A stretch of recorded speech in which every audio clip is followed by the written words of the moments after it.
So, IBS. This is the most common problem that gastroenterologists would see in their rooms, and we were very relatively ineffective at managing it.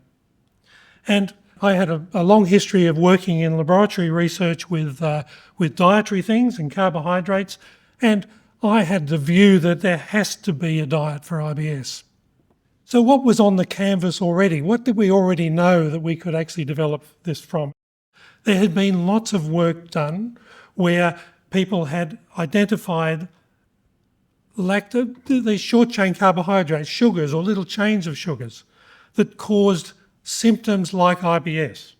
Lactose, polyols like sorbitol, windy foods, the baked beans, which have got galacto-oligosaccharides in them, and fructose, which was first recognised in the fruit juice diarrhoea in children in 1978. And fructans was the other part which were first identified in 1987. And it was no surprise that through all of these things, diets had been developed.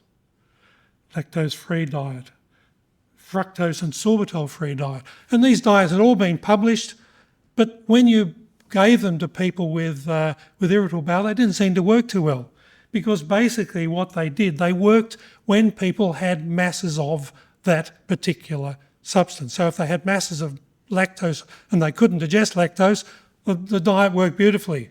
But anyone with IBS, most people didn't have masses of these things. And so these diets really didn't move very well. Then came the light bulb moment. If you have each of these things, all of these sugars and short-chain carbohydrates, and you had a little bit of each, they all did the same thing in the gut, so they would have a magnified effect. So why not, instead of restricting one of them, restrict all of them? And we developed the restrict all of them diet. And it seemed to work.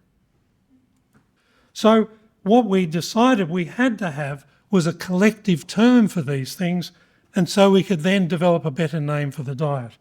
And this is where we had a little competition, and in fact I would like to say Sue Shepherd won with the creation of the term FODMAP.